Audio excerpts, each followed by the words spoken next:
Bonjour, cher PF. Bonjour, les CPC, les coordinateurs et les animateurs. Que le Seigneur vous bénisse. Donc, vous êtes bienvenus sur la présentation du Pack Cleva. Le Pack Cleva qui a été fait exceptionnellement pour aider les animateurs dans l'accomplissement de leurs tâches, bien, et pour les aider à remplir convenablement leur cahier de charges. Donc, je suis animateur et ayant vécu dans la boîte et vu les challenges, bien les défis que notre travail pose, il m'est arrivé de penser à quelque chose qui puisse vraiment faciliter le travail pour nous parce que nous avons vraiment de lourdes tâches sur nous et qu'on n'arrive pas à cerner, qu'on n'arrive pas à faire parce qu'il y a beaucoup de problèmes. Il n'y a pas les outils nécessaires pour faire le travail de façon convenable. Et je pense que dès que nous avons les outils, la volonté, nous allons faire de grandes choses. Donc avant de commencer, nous allons faire une courte prière. Seigneur Dieu Tout-Puissant, te bénissons pour nous avoir encore donné ceci. Oui, Éternel, tu as dit que ce sont les choses que l'œil n'a point vues, que l'oreille n'a point entendues, qui ne sont jamais montées à la pensée de l'homme. Ces choses que toi, l'Éternel, tu as préparées pour ceux-là qui te craignent. Effectivement, Seigneur, nous sommes dans ton champ pour œuvrer, aider les enfants, les démunis à devenir des adultes chrétiens responsables, épanouis. Seigneur Dieu Tout-Puissant, en ce moment, oui, tu nous as donné des outils pour faire le travail parce que tu ne nous as pas largués seulement. Mais Seigneur Dieu Tout-Puissant, tu nous as donné des choses, des outils pour vraiment cerner les contours du travail. Afin, nous prions au nom de Jésus que tu prennes le devant pour que cela puisse nous être vraiment utile au nom de Jésus. Et Seigneur, par cela, tu changeras notre situation à nous, animateurs, qui sommes devant les enfants. Seigneur Dieu Tout-Puissant, nous avons foi que tu l'as fait au nom de Jésus. Amen. Pour la présentation, je souhaite une bonne compréhension, une bonne suite à tout le monde. Donc, nous allons commencer par la présentation du package. Donc, pour commencer, nous avons 6 packs en fait. Et c'est 8 programmes dans le package. Et nous allons présenter 6 sur le temps de travail. Nous allons évoluer avec le 7e.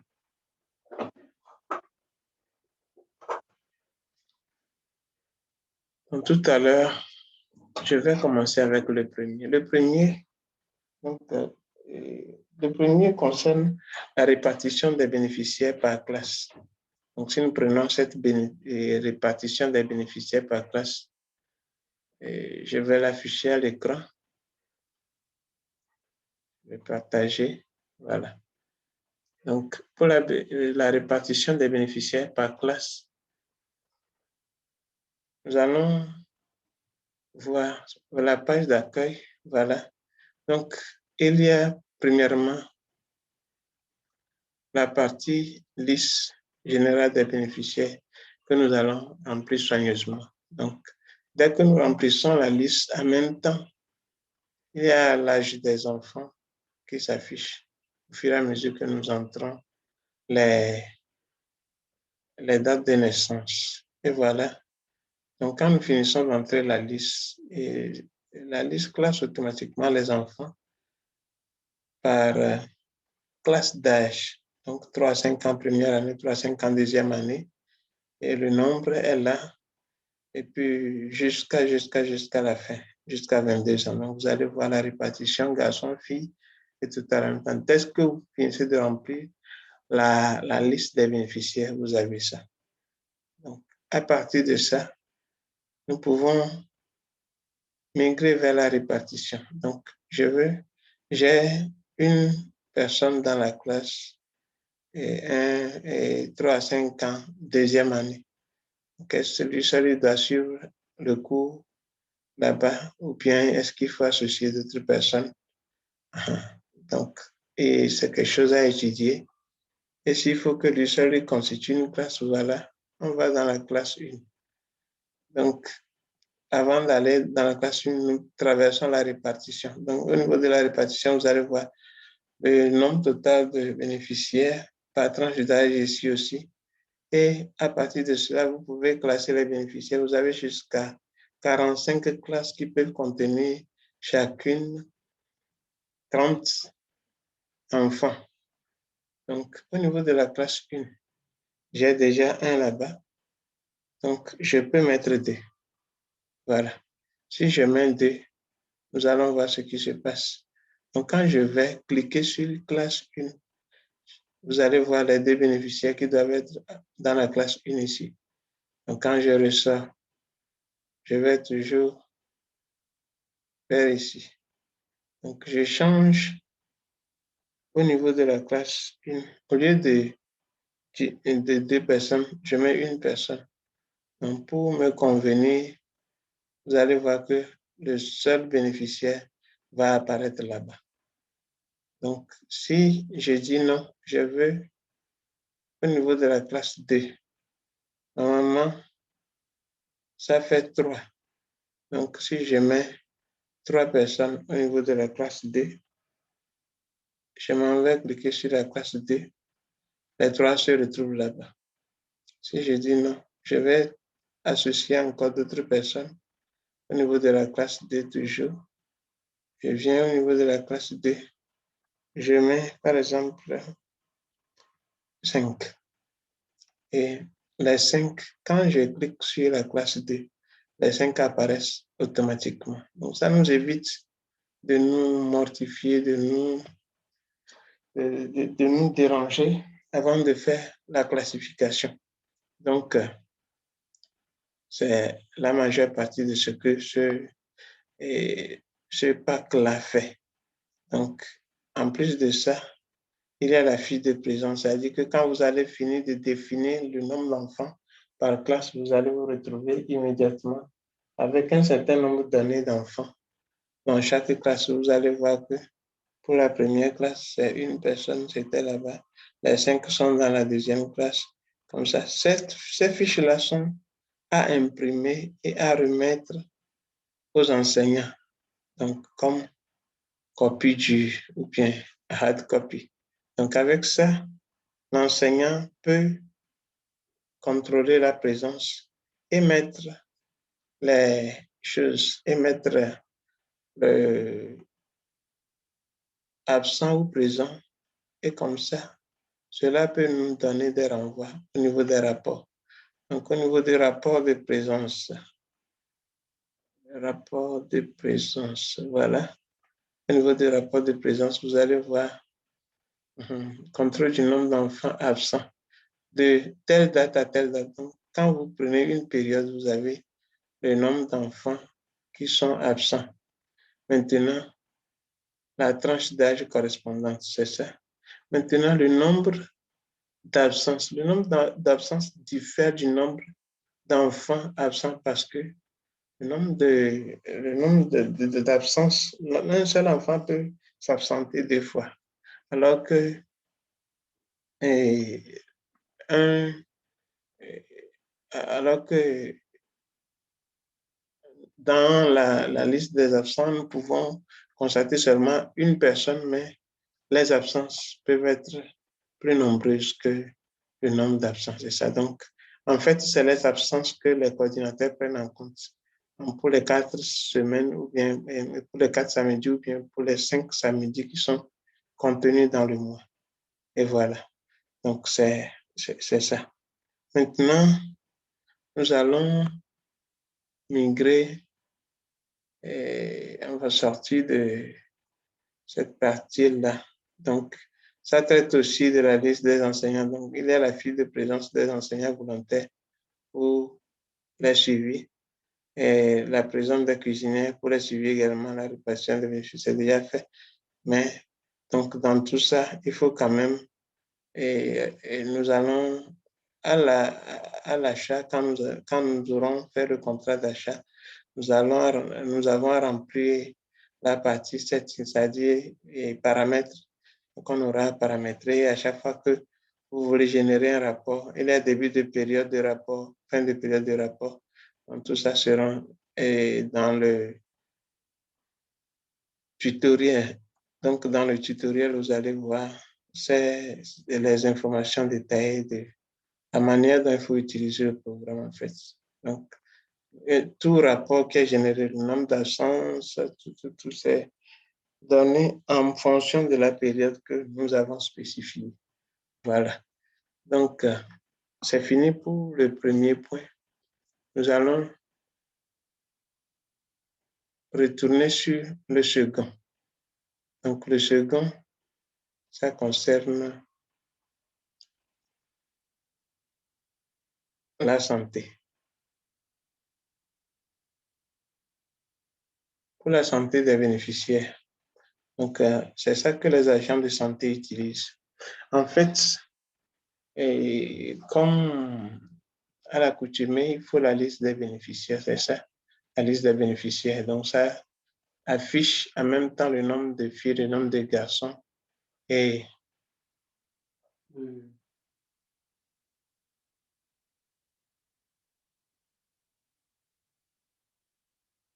la date d'enquête, vous fixez la date d'enquête et puis ça donne en même temps l'âge par rapport à la date d'enquête. Et puis c'est fini. Donc avec ça, vous aurez entre les vaccinations, c'est-à-dire la personne a été vaccinée et par exemple le bénéficiaire TG0, le 001, le bénéficiaire 1, il a reçu les 3 doses de BCG polio et puis le pentavalent, il a reçu 2 doses. Donc, on va aller au niveau du rapport de vaccination pour voir ce qui se passe là-bas. Donc, quand je prends rapport de vaccination, je vais au niveau du premier qui est le BCG polio. BCG polio, voilà. Donc, les 3 doses sont là avec leur date qui s'affiche et puis c'est fini. Donc, il n'y a pas de remarque pour ça. Mais quand nous revenons au niveau des pentavalent, qui est le second, vous allez voir, les deux dates sont là. Donc, la date de la première dose, date de la deuxième dose. Et pour la troisième dose, on dit appliquer la dose 3. Donc, ça veut dire que la troisième dose n'a pas été appliquée. Et pour ceux qui n'ont rien fait, vous allez voir appliquer la dose 1, 2, 3. C'est comme ça que ça fonctionne. Donc, on migre pour aller au niveau de l'IMC. Donc, pour l'IMC, qu'est-ce que nous faisons? On entre le poids et la taille. Donc,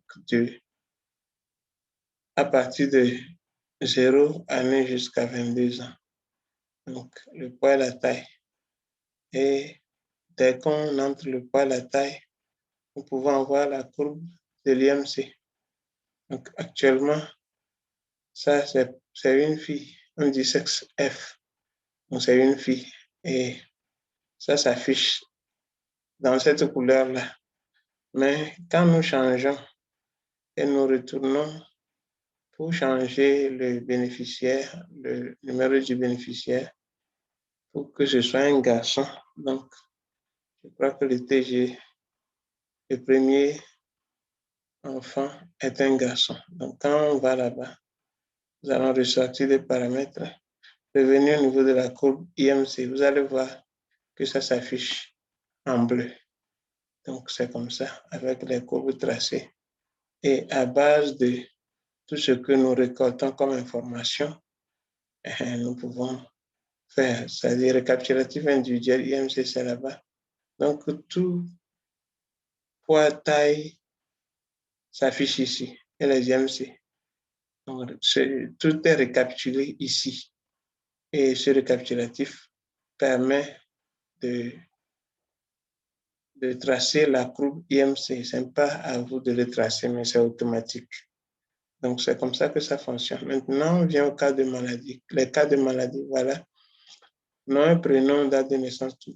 Et puis, bon, maladie diagnostiquée, catégorie maladie, information suivant le résultat d'analyse, manifestation de la maladie, produit prescrit et administré pour les soins, début d'hospitalisation, fin d'hospitalisation. Il y a d'autres choses devant. Montant des soins d'analyse et état du bénéficiaire après manifestation de la maladie. C'est-à-dire que l'enfant, il peut recouvrir, il peut être guéri ou bon, et nous ne souhaitons pas, mais l'enfant peut aussi décéder. Donc, il faut préciser l'état de l'enfant après la manifestation de la maladie. Donc, tout ça réuni, ça nous permet de voir, ça nous renvoie à choses, à la liste des bénéficiaires par maladie. Donc, quand on prend un cas de maladie ici, la maladie, c'est la maladie I, liste des bénéficiaires ayant subi le traitement de I, donc de la maladie I. On peut regarder au niveau de rapport général pour les cas de maladie. Quand vous regardez ça, vous allez voir que au fur et à mesure que vous étiez en train d'entrer les maladies, les cas de maladie ici, donc le programme est en train de classer les maladies par ordre de récurrence, c'est-à-dire les maladies qui reviennent souvent, donc, seront à la tête. Les maladies qui sont un peu rares seront en bas. Donc, selon la fréquence, les maladies sont classées. Donc, quand vous venez au niveau des rapports, vous allez voir les maladies et vous sélectionnez le numéro d'ordre de la maladie que vous voulez. Par exemple, la maladie I, c'est 2. La maladie A, c'est 1. Donc, je vais aller mettre 1 au niveau du rapport général cas de maladie. Non, sorry. Liste des bénéficiaires ayant contracté la maladie 1. Donc, pour la maladie 1, vous allez voir que la dépense totale qu'on a faite est de 10 000 francs. Donc, le bénéficiaire qui a contracté cette maladie-là, c'est le 3, sexe féminin, tout. Donc, c'est ça. Et puis, ça se passe des commentaires. Donc, après cela, nous pouvons voir l'historique sanitaire du bénéficiaire. Donc, en entrant les données des bénéficiaires automatiquement, nous pouvons afficher la liste des bénéficiaires, c'est-à-dire la liste et le palmarès d'un bénéficiaire, tout ce que le bénéficiaire a eu comme maladie dans sa vie au projet. Donc, quand vous cliquez, c'est comme ça. Ça donne la date, la maladie diagnostiquée, catégorie, et puis bon, tout suit, et puis nous avons toutes les informations comme ça. Et vous avez tout ce que l'enfant, tout ce dont l'enfant souffert de la date là, cette date là, à cette date là. Donc, c'est le Individual Health Record. Donc, c'est comme ça que ça fonctionne. Donc, quand vous prenez un bénéficiaire, vous avez en même temps son historique, son parcours sanitaire. Donc, c'est ça. Maintenant, les maladies selon la fréquence. On avait déjà quelque chose comme ça au niveau du rapport général des maladies ici.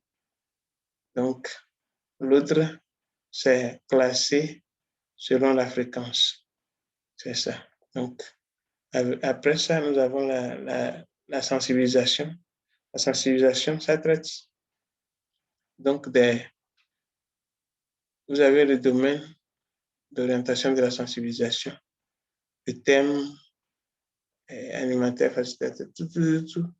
Et puis, nombre de participants, parents, tuteurs, nombre de participants bénéficiaires, filles, garçons, et les indicateurs d'impact. Oui, on met les indicateurs pour voir si cela réussit ou pas. Donc, suivi, évaluation. Il y a tout ça pour savoir si ça va ou pas. Donc, on peut récapituler tout ce qu'on a fait comme sensibilisation, vu le temps et tout ce qui se passe. Donc, la fréquence des maladies et autres, c'est ça. Maintenant, l'autre volet, c'est le volet visite médicale que nous sommes en train de traiter actuellement, qui sera un module en ajout. Donc, on va le traiter différemment, mais ce module-là va venir en update. D'accord, donc merci beaucoup. Nous allons nous tourner encore vers un autre pack, le troisième en fait. Le troisième, ça parle de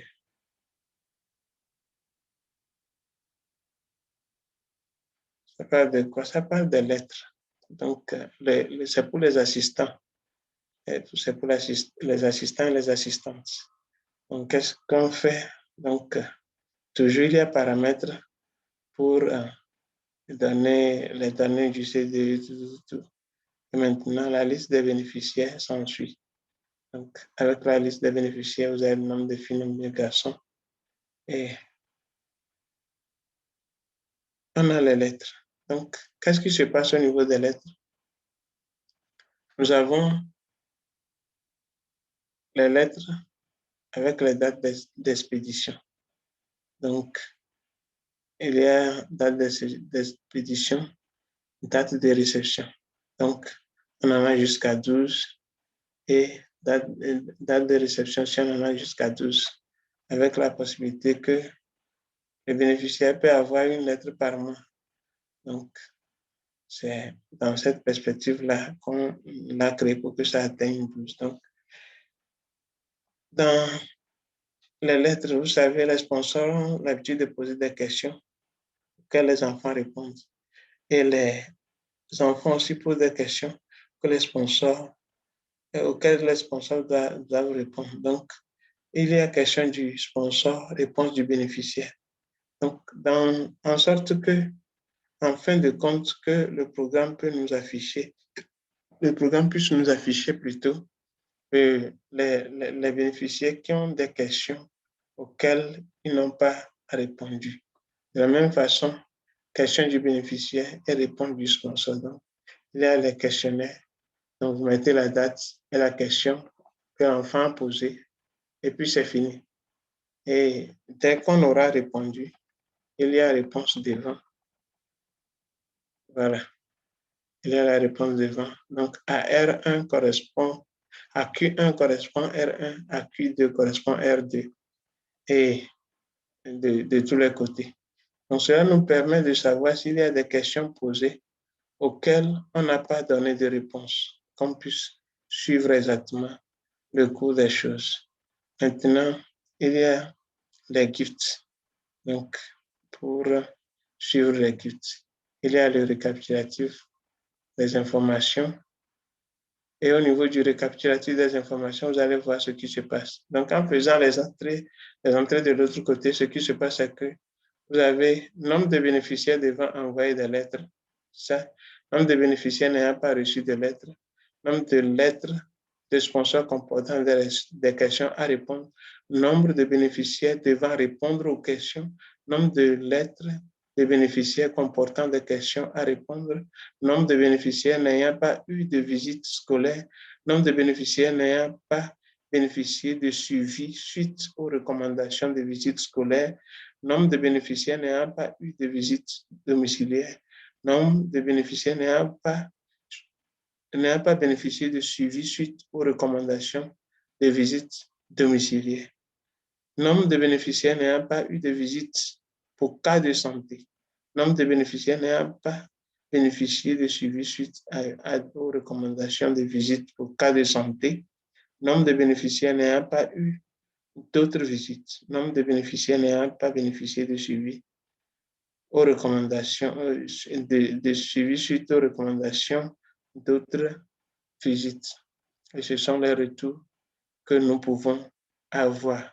Donc, on a une visite scolaire et on remplit au fur et à mesure, donc la date de l'observation et date de suivi et date de fin d'exécution du suivi. Donc, quand vous mettez la date d'exécution de fin du suivi et le rapport de suivi, donc, dès que vous mettez ça, là, cela ne va plus ramener dans les rapports qu'il y a eu une visite et dont on n'a pas fait le suivi. Mais si le suivi est fait, c'est fini. Ça ne revient plus. Mais si le suivi n'est pas fait, ça va toujours revenir et ça va toujours rebondir.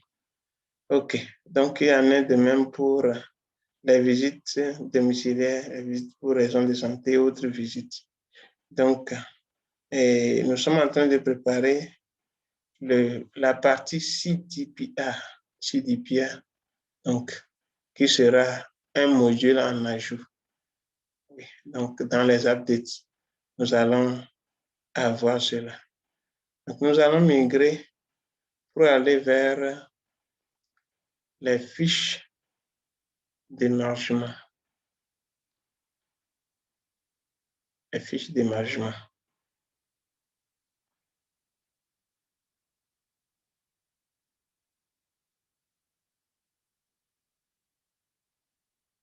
Les fiches d'émargement. Donc, ce qui se passe au niveau des fiches d'émargement, c'est que tout à l'heure,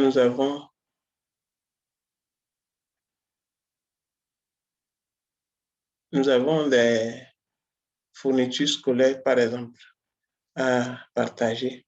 Donc, pour les fournitures scolaires à partager, vous savez qu'il faut quand même essayer de faire des choses. Il faut essayer de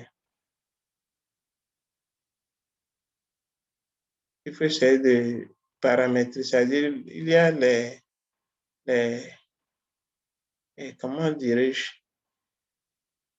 pour les fiches d'émargement, il y a les classes. Donc, ceux qui sont au CP1, par exemple, et qui ils doivent recevoir un certain nombre de cahiers. Ceux qui sont au CP2, ils doivent recevoir un certain nombre de cahiers.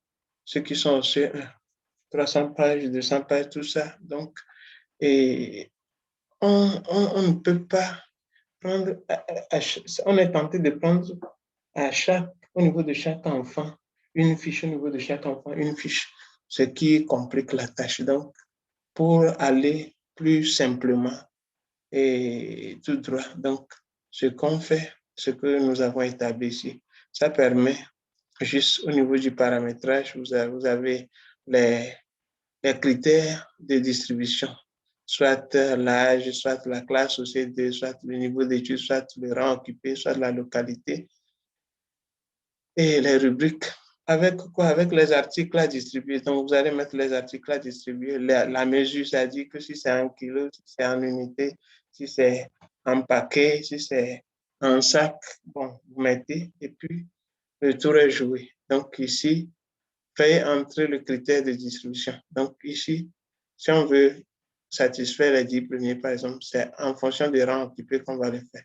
Mais si c'est pour les fournitures scolaires, c'est niveau d'études. Et avec le niveau d'études, quand vous allez au niveau de la répartition, donc répartition des kits, vous allez voir que niveau d'études, c'est CP1, CP2, filles, garçons, CP1. Donc, c'est ça. Maintenant, et si c'est si c'est pour le, le rang occupé, par exemple, vous allez voir que quand nous retournons au niveau de la répartition, ça va nous afficher, voilà, premier, deuxième, troisième, quatrième, fille, garçon, fille, garçon, fille, garçon, comme ça. Donc, on ne mélange pas pour aller découvrir jupe sur la fiche d'émargement d'un garçon, par exemple. Donc, c'est quelque chose comme ça. Et je vous assure que dès que vous finissez de remplir ce tableau-là, c'est-à-dire le tableau de répartition, en même temps, chaque fiche d'émargement pique les éléments qui conviennent aux bénéficiaires que nous avons choisis. Et nous avons les statistiques. Les statistiques qui nous donnent au niveau des âges le nombre d'enfants, la classe, le nombre d'enfants, niveau d'études, le nombre d'enfants qui sont CP1, CP2, tout ça, nous l'avons. Donc, il y a l'autre côté de la chose, c'est-à-dire que si nous voulons passer la commande des articles, et nous sommes tentés de voir nous sommes tentés, bon, on doit voir combien d'enfants sont CP1, combien d'enfants sont CP2, quelle sera la fourniture par enfant. Et comme ça, on fait le cumul pour passer la commande. Donc, nous sommes à pied d'œuvre pour mettre ce système-là, ce module-là en ajout. Donc, c'est aussi cela. Mais pour le moment, ce qu'il y a ici, nous allons le prendre comme ça. Merci beaucoup. Et nous allons continuer. Donc, la suite, c'est la gestion du curriculum. Donc, pour le curriculum, qu'est-ce qui se passe? Voilà. Nous savons que le curriculum vient par par tranche d'âge. Et il faut faire le planning du curriculum. Donc, pour le planning du curriculum, à chaque fois que vous mettez une activité extracurriculaire, il faut décaler tout ce qui est choses. Il faut décaler tout ce que vous avez prévu et à la date où vous voulez faire l'activité extracurriculaire et décaler tout ce qui va s'en suivre jusqu'à la fin de l'année fiscale, ou chaque samedi que vous allez faire l'activité. Donc, ce qui se passe ici, et nous avons essayé de changer un peu la chose. Donc, nous avons une seule interface comme ça où nous mettons le son. Donc ici, je serai au 3 juillet 2021 que je vais mettre extracurriculaire, extra. Et quand je mets automatiquement extracurriculaire et je mets sport par exemple, vous allez voir quand je vais aller au niveau de 3 à 5 ans première année, il y a extracurriculaire sport là-bas. Et la leçon 1 va venir au niveau du samedi suivant. Donc, si je ne veux pas cela, je vais toujours au niveau de change. J'enlève simplement sport, j'enlève sport et puis c'est fini. Donc, quand je retourne, je vais voir que la leçon 1 se trouve à sa place. Donc, comme ça, je retourne au niveau de change pour mettre, voilà, une leçon. Voilà, quelque chose comme ça. Au niveau du 3e samedi, vous allez voir que tout sera décalé. Donc, voilà le 3e samedi. C'est décalé ici. Au niveau de 6 à 8 ans, première année, ça s'affiche aussi là et ça décale le reste des activités. Au niveau d'ici, ça s'affiche et ça décale les autres activités d'un samedi.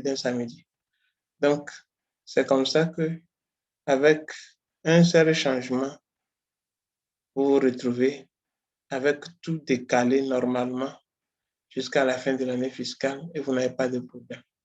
Donc, c'est ce qui concerne le planning du curriculum. Donc, à la fin, il y a l'autre fichier, je pense que c'est le dernier. Donc, ça traite de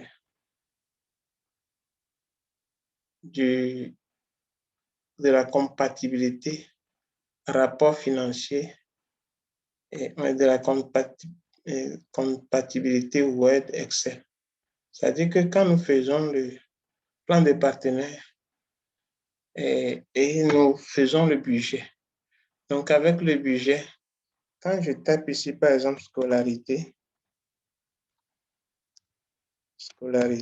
voilà. Donc, quand j'ai ça, je dois donner pour 220 enfants. je dis que c'est 1500. Ça, c'est contribution, c'est cotisation parallèle, par exemple. Donc, je veux que cette activité-là est programmée dans l'objectif 1, activité 2, par exemple. Voilà. Donc, je mets O1, A2 à côté et puis c'est fini. Donc, quand je vais ici au niveau de check-up, vous allez voir O1, A2. C'est ça. Ça vient ici automatiquement. Donc, tout ce qui sera dans O1, A2 va s'afficher automatiquement ici. Et ça nous permet de faire quoi? D'avoir les totaux par objectif. Et ces totaux par objectif et activité, c'est ça que nous mettons dans Word. Donc, juste après avoir vérifié que j'ai mis les indices ou bien les codes au niveau de chaque dépense dans le budget, je peux revenir au niveau du check-up seulement. Et j'ai objectif 1, activité 1, le montant, objectif 1, activité 2, jusqu'à objectif 1 et objectif 2, activité 1, jusqu'à la fin. Et j'ai le total. Et ici, je vérifie total Excel et total Word pour voir. C'est-à-dire, c'est pour voir si j'ai pu vraiment mettre les codes et partout. Si je mets les codes partout, vous allez voir que le total Excel sera égal au total Word. Mais au cas échéant, donc le total Word ne sera pas égal au total Excel. Donc, c'est comme ça que ça fonctionne. Et puis, je pense que le tour est fait. L'autre concerne, le dernier concerne les études. Donc, on enregistre le niveau d'études des enfants. Ça, nous sommes à pied d'œuvre pour les améliorations. Donc, notre temps est déjà parti. On va s'arrêter ici. Donc, c'est ça l'ensemble, ce qui rassemble le pack Clever que nous avons mis en place pour vraiment aider les animateurs à surmonter les difficultés qui minent notre travail. On n'a pas de temps, donc il faut que vraiment il y ait des outils qui puissent nous alléger la tâche. Merci beaucoup. Merci à tous pour avoir suivi et nous sommes ensemble. Que Dieu vous bénisse abondamment. OK. À tout à l'heure.